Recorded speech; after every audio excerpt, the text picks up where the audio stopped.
सुप्रभात दोस्तों, मैं बेंगलोर से डॉक्टर इंदु झुंझुनवाला आप सभी का बहुत बहुत अभिनंदन करती हूँ। जब फूल खिलते हैं, जब फूल खिलते हैं तेरी खुशबू सी आती है। जब फूल खिलते हैं तेरी खुशबू आती है। जब बूंदें बरसती है तेरा प्यार छूता है मुझे। जब वृक्ष फैलाते हैं बाहें अपनी, तुम्हारी छाया महसूस करती हूँ।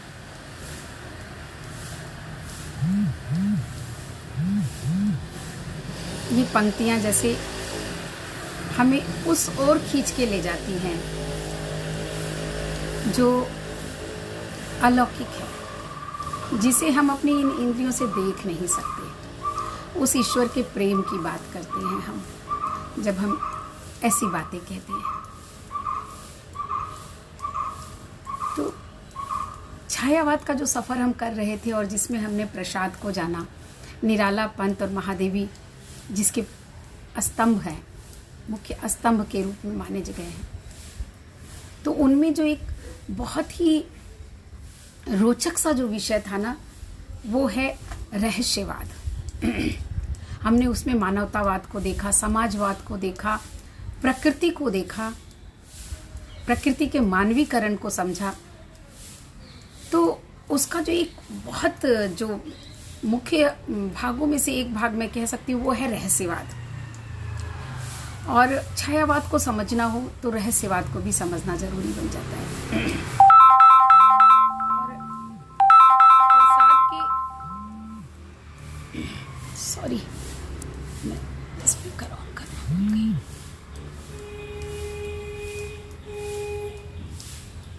तो जब हम छायावाद को पढ़ते हैं तो रहस्यवाद को जानना ज़रूरी होता है, ये कह रही थी मैं। और रहस्यवाद है क्या? अगर देखूं कि प्रसाद का जो एक सर्ग पूरा उन्होंने कामायनी में जो उनके अलग अलग सर्ग हैं, उन सर्गों में जो एक सर्ग है आनंद सर्ग के पहले का जो सर्ग है, पहले का जो भाग है वो रहस्य का भाग है। रहस्य सर्ग ही उन्होंने नाम रखा है। तो रहस्यवाद का बहुत ज़्यादा इम्पोर्टेंस जो है, बहुत ज़्यादा महत्व जो है वो हमें छायावाद में मिलता है। और इसकी चर्चा मुझे लगता है इसलिए भी बहुत ज़रूरी हो जाती है कि मुझे लगता है रहस्यवाद कोई साहित्य का सिर्फ अंग हो, सिर्फ धर्म का अंग हो, ऐसा नहीं है। मुझे ऐसा लगता है कि हम लोगों के जीवन में एक मानव का जो मन होता है, एक मानव की जो बुद्धि है, उसमें जो जिज्ञासाएं उत्पन्न होती हैं, जब बहुत सारी जिज्ञासाएं दुनिया के प्रति, हर बात के प्रति जब प्रकट होती है, तो वो जिज्ञासाओं का जब हम समाधान ज्ञान और विज्ञान से करते हैं ना, तो वो बुद्धि के धरातल पर चला जाता है, ज्ञान और विज्ञान की बातें, लेकिन वो जिज्ञासा से ही उत्पन्न होता है। और वही जिज्ञासा जब साहित्य में उतर आती है, जब कवियों की कलम से उतर आती है ना, तो बहुत आम भाषा में कहूँ तो वो रहस्यवाद बन जाता है। रहस्यवाद जिसमें कि लौकिक से हम अलौकिक की यात्रा करते हैं, प्रत्यक्ष से अप्रत्यक्ष की यात्रा, जैसा मैंने छायावाद में कहा, जो छायावाद की मुख्य विशेषता के रूप में है। तो छायावाद की जो मुख्य विशेषता है, लौकिक से अलौकिक की बात करना, प्रत्यक्ष से अप्रत्यक्ष की बात करना, ये रहस्यवाद की ओर ले जाती है। आमतौर पे एकदम सामान्य भाषा में अगर हम रहस्यवाद को समझे ना, तो रहस्य का मतलब होता है, इंग्लिश में कहते हैं रहस्य को, देखिए अभी दिमाग से निकल गया है, तो ठीक है। तो रहस्य को जो रहस्यवाद मतलब किसी बात के अंदर कोई ऐसी गूढ़ बात हो, जो प्रत्यक्ष बातों के अंदर कुछ ऐसी अप्रत्यक्ष बात हो। जैसे कि हमने दर्शन की बात की, जब हम दर्शन की ओर बढ़ते हैं, जब दर्शन को तलाशते हैं और खोदते हैं जड़ों को, अप्रत्यक्ष की ओर बढ़ते हैं, तो उस अप्रत्यक्ष की ओर बढ़ने में जो बातें हम प्रकट करते हैं कविता के माध्यम से, काव्य के माध्यम से, वो रहस्यवाद बन जाती है। दर्शन की बात करूं तो दर्शन और रहस्यवाद एक दूसरे में लिपटे हुए हैं, या कहूं कि वो दोनों जो है एक धरातल पर होते हैं। दर्शन जब हम प्रत्यक्ष से अप्रत्यक्ष की यात्रा करके जब उस सत्य को पा लेते हैं, उस वस्तु को पा लेते हैं जिसकी खोज करते हैं, तो दर्शन बन जाता है। और जब हम उस यात्रा में होते हैं ना, तो वो रहस्यवाद हो जाता है, रहस्य की बात हो जाती है। तो मैं ये कह सकती हूँ कि दर्शन के पहले की सीढ़ी रहस्यवाद हो सकती है, और वास्तव में दर्शन के बाद की सीढ़ी भी रहस्यवाद हो सकती है। क्योंकि जब हम उस ईश्वर में, जिन 5 अवस्थाओं की मैंने कल बात की थी कि सुषुप्ति, स्वप्न, जागृत, तुरीयावस्था और तुरीयातीत अवस्था, तो ये जागृत और तुरीय अवस्था जो है ना, उसको हम रहस्यवाद की दृष्टि से देखें, और उसके बाद जो तुरीयातीत अवस्था बनती है वो रहस्यवाद की पराकाष्ठा हो सकती है, जहाँ की हम उसमें विलीन हो जाते हैं, जहाँ की हम ईश्वर में विलीन हो जाते हैं, वो रहस्यवाद बन जाता है। और अगर मैं ये कहूँ कि हमें ये क्यों जानना है, रहस्यवाद के बारे में हम क्यों समझे, क्यों जाने, क्यों बोले, तो मुझे लगता है कि हर क्षण जब भी एक व्यक्ति जिज्ञासा करता है ना किसी भी चीज़ को देख करके, तो वो एक रहस्य की खोज करता है। आम भाषा में जिसको बोलते हैं रहस्य, इस बात में बड़ा रहस्य है। मतलब जो मैं कह रहा हूँ उसके अंदर कुछ ऐसा है जो कि आसानी से नहीं जाना जा सकता, और जो आसानी से उपलब्ध नहीं होता है ना, वो रहस्य बन जाता है। तो जीवन के हर पल में जब हम उस ईश्वर की बात करते हैं, जब हम प्रार्थना करने बैठते हैं, जब हम कुछ मांगते हैं ईश्वर से, या जब हम ऐसी चीज़ों के बारे में बात करते हैं जिसके बारे में हमें पता नहीं होता, जब हम प्रकृति के उपादानों को देखते हैं, कैसे ये फूल खिल जाते हैं, कैसे अलग अलग डालों पे अलग अलग फूलों के रंग होते हैं, कैसे अलग अलग पौधों में अलग अलग पत्तियां हो जाती हैं, तो ये रहस्य की बात है। और ये हमें नहीं समझ आती, जो हमें नहीं समझ आती उसको हम रहस्य बोल देते हैं। तो जब कवि इन बातों को अपनी रचना में, अपने कलम में जब ढालता है, तो वो साहित्य में रहस्यवाद कहलाता है। तो ये तो हमारे जीवन का जैसे अंग जैसा है ना, हम हर क्षण तो जिज्ञासु बने होते हैं, और कभी हम अपनी जिज्ञासा की शांति विज्ञान से करते हैं, ज्ञान से करते हैं, और कभी साहित्य में टटोलते हैं, कभी इतिहास में टटोलते हैं, और कभी कभी हम अपने रोजमर्रा के जीवन में भी उसको टटोल करके पा लेते हैं, अपने अनुभवों से उसको जान लेते हैं। तो ये रहस्यवाद की यात्रा बनती है। बड़े बड़े बहुत सारे जो वैज्ञानिक हुए हैं ना, उन्होंने रहस्यवाद की बहुत सारी परिभाषाएं दी हैं। उन परिभाषाओं में से 1-2 परिभाषा की बात मैं आपसे कर सकती हूँ, क्योंकि मेरा ध्येय बहुत एकदम से किताबी नहीं होना है। तो प्रसाद ने, देखिए, सबसे पहले जो है ना, शुक्ल जी ने उसकी जो परिभाषा दी है कि साधना के क्षेत्र में जो अद्वैतवाद है, वही जब काव्य के क्षेत्र में आता है तो वह जो है रहस्यवाद बन जाता है। तो अद्वैतवाद, इसकी बातें हमने की। अद्वैत जब हम 2 पर एक को स्थापित करते हैं, जैसे कि कहो उसे जड़ या चेतन, जब प्रसाद कहते हैं तो एक तत्व की ही प्रधानता। तो बहुत सारे अलग अलग आध्यात्मिक संतों ने अलग अलग मान्यताएं रखी है। इसमें से एक मान्यता अद्वैतवाद की बनती है, जिसमें कि उन्होंने पृथ्वी पर एक ही तत्व को मुख्य माना है।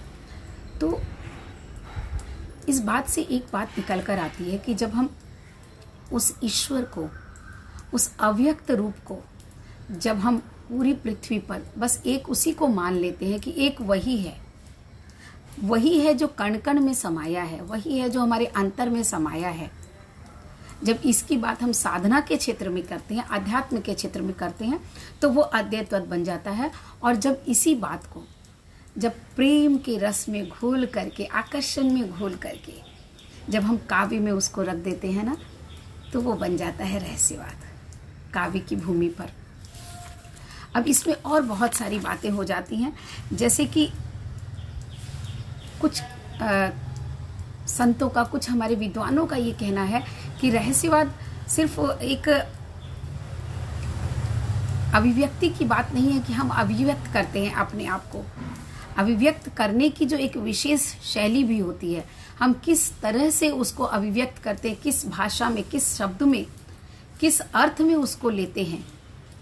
हम जब जो कहना चाहते हैं उसका जो एक प्रत्यक्ष जो हमें अर्थ दिखता है, उसमें जो एक अप्रत्यक्ष भाव जो छुपा होता है, तो अभिव्यक्ति की जो एक विशेष शैली है ना, वो उसे रहस्यवाद काव्य में बना देती है। तो बड़ा ही रोचक सा हो जाता है ये जानना कि रहस्यवाद को भी अलग अलग अर्थों में कैसे किस तरह से समझा जा सकता है। और जब मैं खंगालती हूँ ना पूरा, अगर हम वेदों की बात करते हैं ना, जब भी हम साहित्य की बात करते हैं, जब भी हम भारत की बात करते हैं, जब भी हम संस्कृति और सभ्यता की बात करते हैं, तो हम शुरुआत करते हैं वेदों से, जिसको कि हमने सबसे प्राचीन ग्रंथ माने हैं। तो वेदों में ना हमें रहस्यवाद नहीं के बराबर मिलता है। अगर वेद की बात करें तो उसमें रहस्यवाद की बात बहुत कम मिलती है। हालांकि उसमें भी हम प्रकृति के उपादानों की ही पूजा करते होते हैं, लेकिन रहस्यवाद उतना नहीं मिलता है। वेद से आगे जब हम उपनिषद पर आते हैं तो उपनिषदों में हमें थोड़ा बहुत रहस्यवाद मिल जाता है। उपनिषद में जब हम बात करते हैं ना सर्ववाद की, जब सर्ववाद की बात हम गीता में जाकर के करते हैं, उपनिषद में जब हम देखते हैं कि अद्वैतवाद की जब बात होती है तो उसमें थोड़ी सी मधुरता, माधुर्य जो आता है, भावनात्मक माधुर्य जो हमें उपनिषद में मिलता है, वहां पर हम रहस्यवाद को खोज सकते हैं। अब उसकी जो बात है आगे, हम उपनिषद से आगे जब हम गीता पे आते हैं, भगवत गीता की बात करें तो उसमें हमें नवम स्वर्ग में जहां पर कि सर्ववाद की स्थापना की गई है, जहां पर कृष्ण ने सर्ववाद की बात कही है, वहां पर हमें थोड़ा सा जो है रहस्यवाद मिल जाता है। और उसके आगे जब हम जाते हैं तो सिद्ध और नाथों का साहित्य, जब हम आदिकाल की बात करते हैं, आदिकाल से जब हम अपने हिंदी साहित्य की बात करने पर आ जाते हैं, ये संस्कृत साहित्य की बात थी। हिंदी साहित्य में हम देखते हैं कि जब सिद्धों और नाथों की हम बात करते हैं तो उनमें हमें रहस्य तो मिलता है, लेकिन उनका रहस्य जो है ना, उन्होंने भावना से ज्यादा साधना पर बल दिया है। और मैंने अभिव्यक्ति की जो बात कही, अभिव्यक्ति का सीधा सीधा संबंध जो है ना हृदय से है, बुद्धि से नहीं है। जब हम साधना की बात करते हैं तो वो विषय बुद्धि का बन जाता है, और जब हम भावना की बात करते हैं तो वो हृदय विषय का बन जाता है। तो जब, जैसा कि शुक्ल जी ने कहा ना, अद्वैतवाद जो साधना के क्षेत्र में है, तो काव्य के क्षेत्र में अगर हम उसको रहस्यवाद को स्थापित करते हैं तो उसका संबंध सीधा सीधा हृदय से होना चाहिए।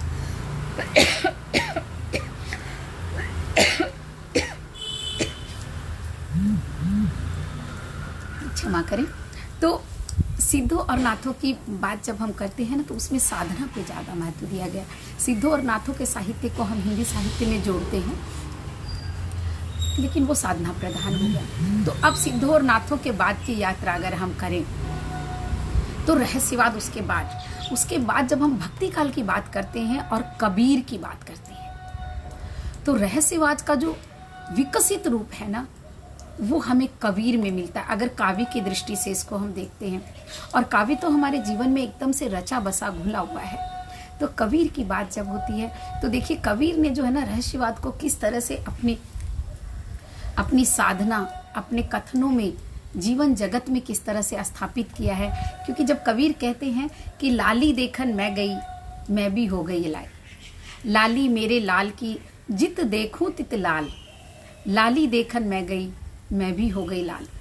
तो ये कबीर की वाणी थी। कबीर के पहले अगर थोड़ा सा पहले देखें, सिद्धों और नाथों के बाद, तो जहां पर कि कभी कभी हमें लगता है कि कबीर भी सूफी परंपरा से प्रभावित है, तो उसके पहले जो एक परंपरा चली थी वो सूफी परंपरा थी।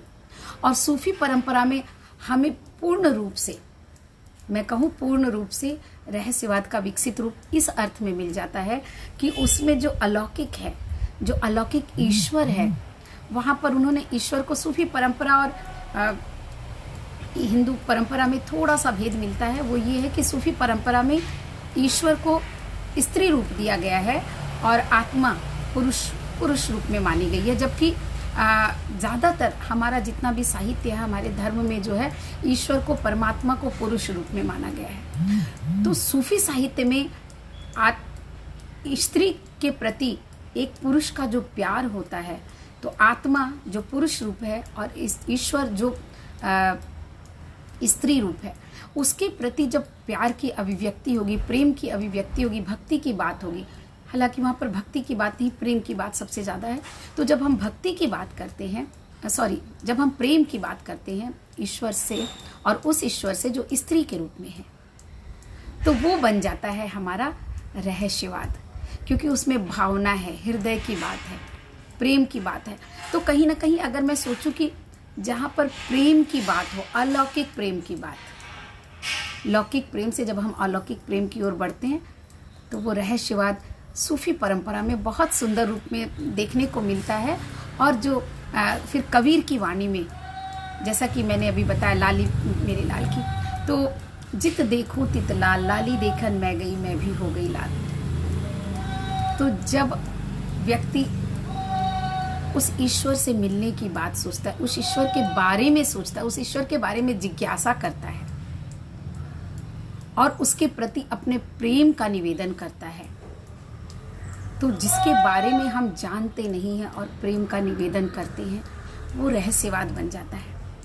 और इस रहस्यवाद की परिणति बाद में हम देखेंगे कि महादेवी में सबसे अधिक हुई है आधुनिक काल में अगर देखेंगे। और इसी अर्थ में मैंने सोचा कि हम पहले रहस्यवाद की बात करें।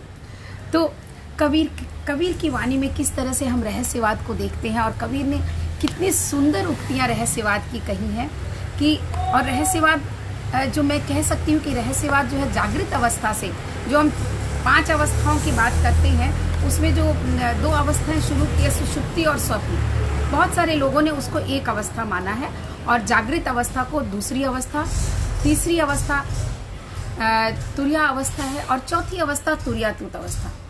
तो जो जागृत अवस्था है इसको हम जिज्ञासा के अर्थ में ले सकते हैं। जब तक हम सुसुप्ति और स्वप्न में होते हैं ना, तब तक तो हम सोचते नहीं हैं ईश्वर के बारे में। हम भजन भी करते हैं, कीर्तन भी करते हैं और भोजन भी करते हैं, और जैसे भोजन को खा के पचा जाते हैं और भूल जाते हैं कि सुबह हमने क्या खाया था, बस उसी तरह हम भजन भी करते हैं, उसी तरह हम ईश्वर के मंदिर में बैठ करके प्रार्थना कर लेते हैं। तो जो सुषुप्ति और स्वप्न की जो अवस्था है ना, वो अवस्था जो है उसमें रहस्यवाद की बात नहीं होती है। रहस्यवाद के बारे में हम सोचते ही नहीं है, भावना तक उसको जाने नहीं देते। हम जब भजन भी करते हैं तो वो हमारे अंदर नहीं समाता है ईश्वर, तो वहाँ तक की वो अवस्था बनती है। जब हम जागृत अवस्था की ओर बढ़ते हैं, जो तीसरी अवस्था या कुछ लोगों के अनुसार दूसरी, मैं उसको दूसरी अवस्था ही मानती हूँ, क्योंकि सुषुप्ति और स्वप्न मुझे लगता है एक जैसी अवस्था है। तो जागृत अवस्था की जब बात करते हैं ना, तो जागृत अवस्था में जिज्ञासा बढ़ती है, और जिज्ञासा निश्चित ही बुद्धि का विषय है, आप सोचेंगे, लेकिन वो जिज्ञासा जब हम उस अलौकिक के प्रति करते हैं और जब उसको अपनी भावना की दृष्टि से जानने का प्रयत्न करते हैं, हृदय की दृष्टि से उसको जानने का प्रयत्न करते हैं ना, तब वो रहस्यवाद बन जाता है। जब बुद्धि करती है जिज्ञासा और बुद्धि से जानने का प्रयत्न करते हैं तो वो विज्ञान बन जाता है, विज्ञान की ढेरों शाखाएं हो जाती हैं। लेकिन जब हृदय से जानते हैं तो वो काव्य बनता है, वो साहित्य बनता है, वो दर्शन बनता है, वो अध्यात्म बनता है। तो वो जागृत अवस्था में एक प्रश्न होता है कि वो ईश्वर कौन है, उसके प्रति एक जिज्ञासा का भाव आता है कि वो कौन है, कौन हो तुम।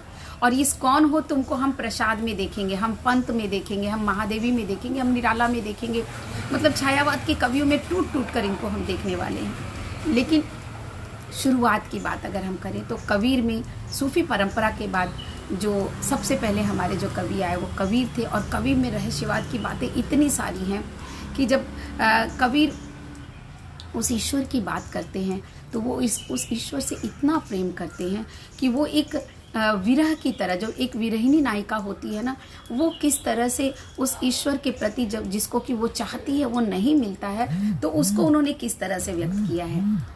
कबीर ने सिर्फ ये व्यक्त नहीं किया है कि वो समाज की कुरीतियों पर प्रहार करें, जैसा कि हम जानते हैं कि उन्होंने हर धर्मों की कुरीतियों पर, हर धर्मों की गलतियों पर या समाज में फैली कुरीतियों पर बड़े सुंदर सुंदर दोहों की रचना की है।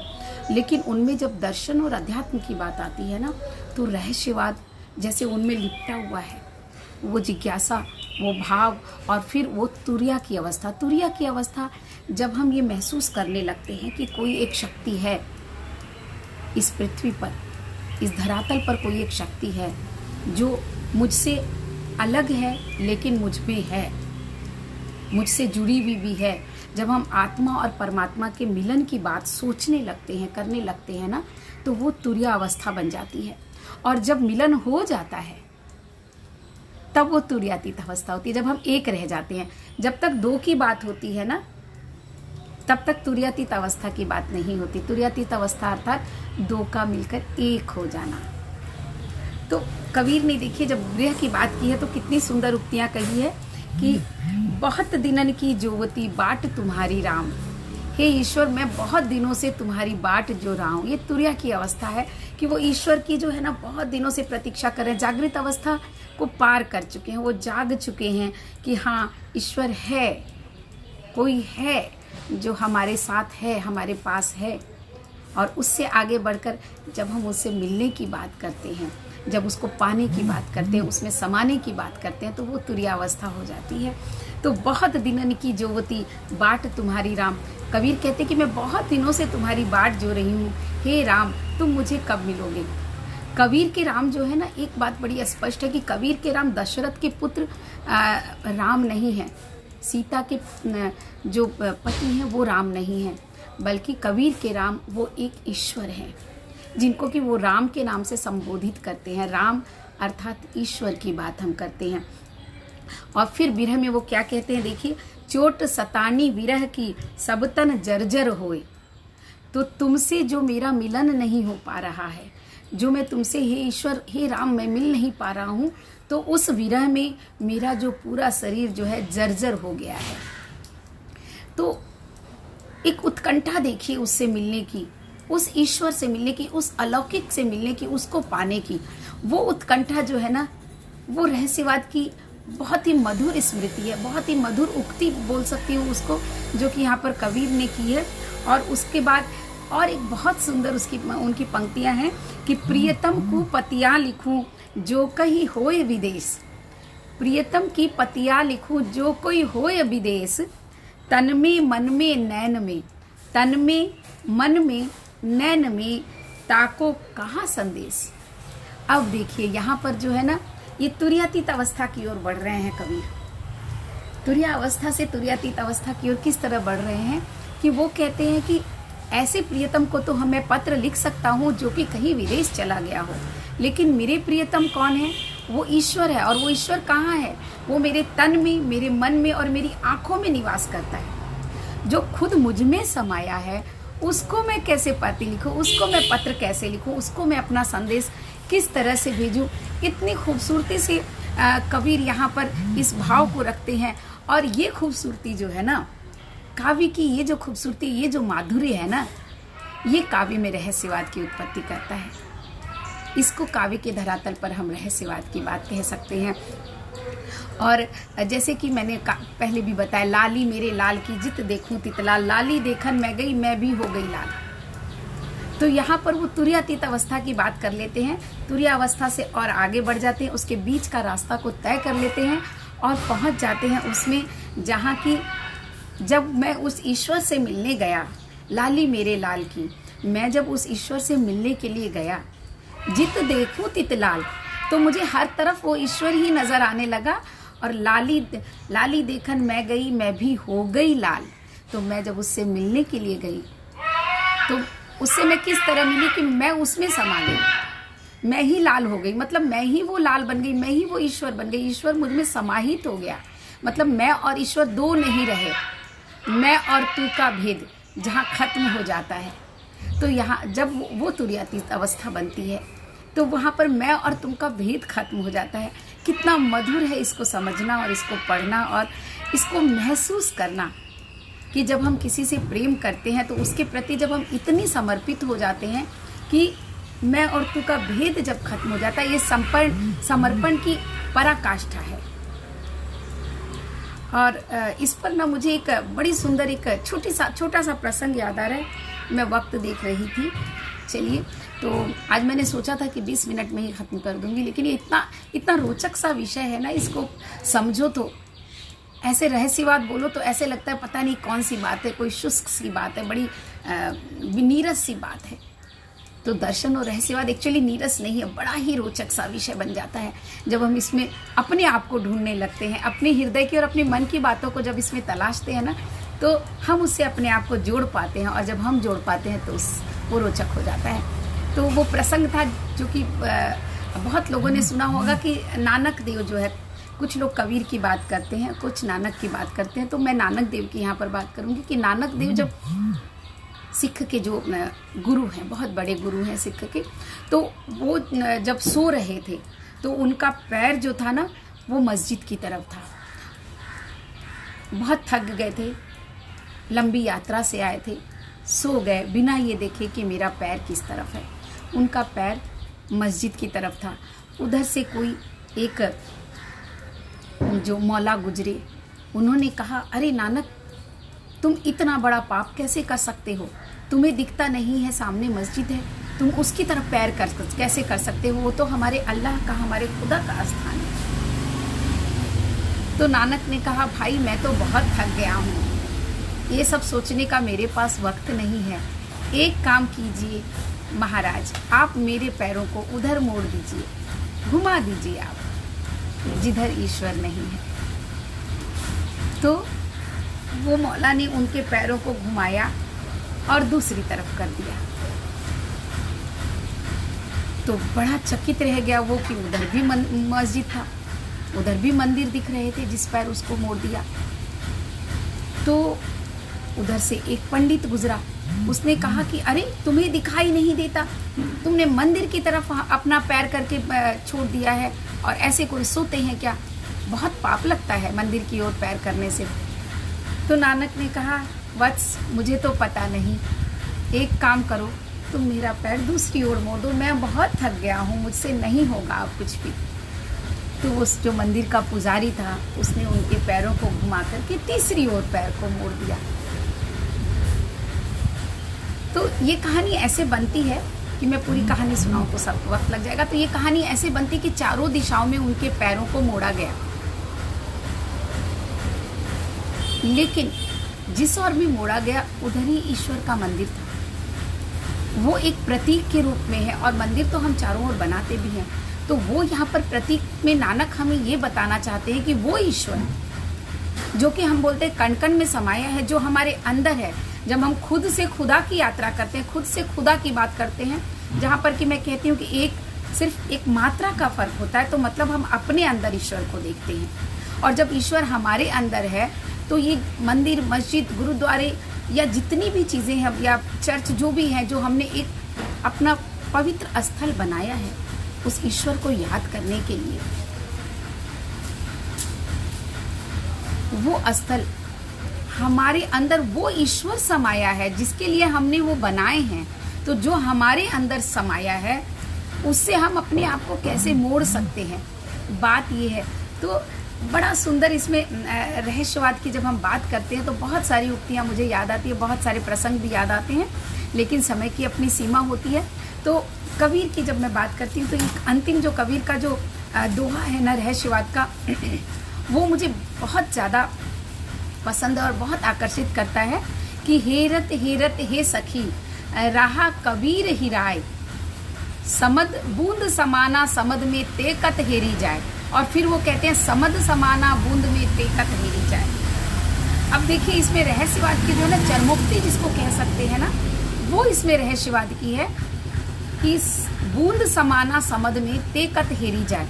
तो अगर बूंद समुद्र में समा जाए तो उसको कैसे खोजेंगे? यहाँ पर बूंद आत्मा है और समुद्र परमात्मा है। अगर परमात्मा के अंदर आत्मा समाहित हो जाती है तो उसको आप कैसे खोज सकते हैं?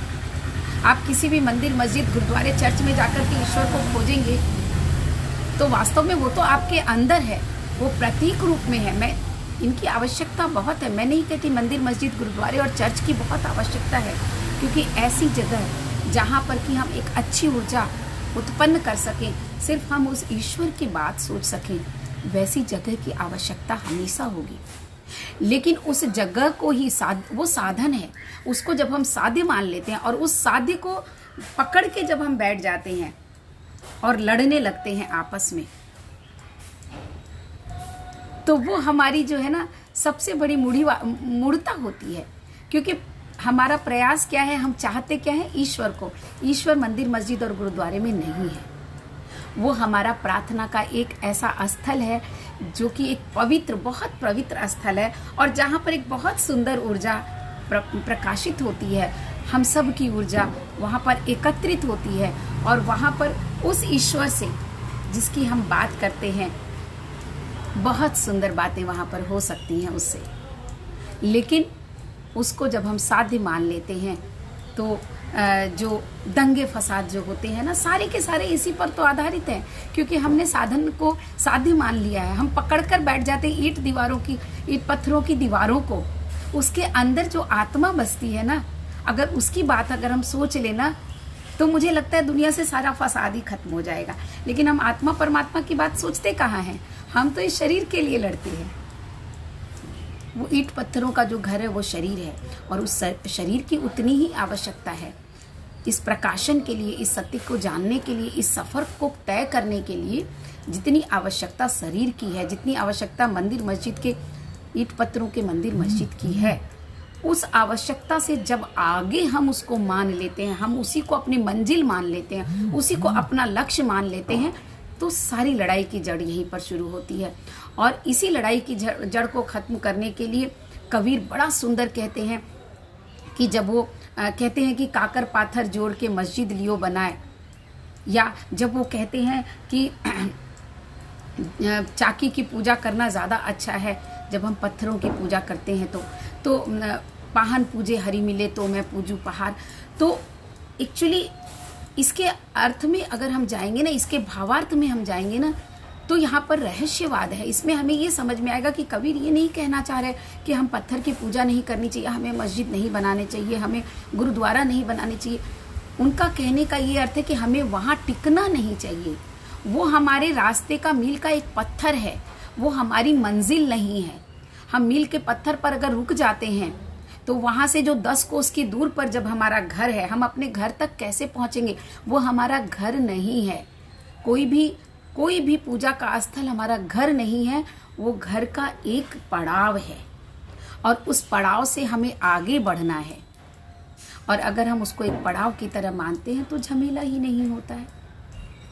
तो जो कबीर की ये जो दूसरी जो उक्ति है कि समद समाना बूंद में, इस पर हम अब कल चर्चा करेंगे, और उसके बाद हम देखेंगे कि छायावाद में रहस्यवाद किस तरह से आया है और कितना माधुर्य लेकर के आया है। तो आज वक्त हो चला है। बहुत सुंदर सी यात्रा थी हमारी ये रहस्यवाद की। बहुत बहुत धन्यवाद आपका। आप इस यात्रा में मेरे साथ हैं, और इस पर ज़रूर आप विचार कीजिएगा कि हम मंदिर मस्जिद और गुरुद्वारे और चर्च अवश्य जाएं, लेकिन वो हमारा अंतिम पड़ाव नहीं होना चाहिए। वो हमारे लिए मील का पत्थर बनना चाहिए, जो कि हमें आगे का रास्ता बताता है, और आगे का रास्ता खुद में खुदा को पाने का रास्ता है, उस ईश्वर को पाने का रास्ता है, नर से नारायण होने का रास्ता है। बहुत बहुत धन्यवाद। आपका दिन बहुत मंगलमय हो, बहुत शुभ हो, और आप इस यात्रा पर एक कदम और आगे बढ़ें। हम सब इस कदम आगे बढ़ें, यही मेरी शुभकामना है, यही मेरी शुभाशीष है। धन्यवाद।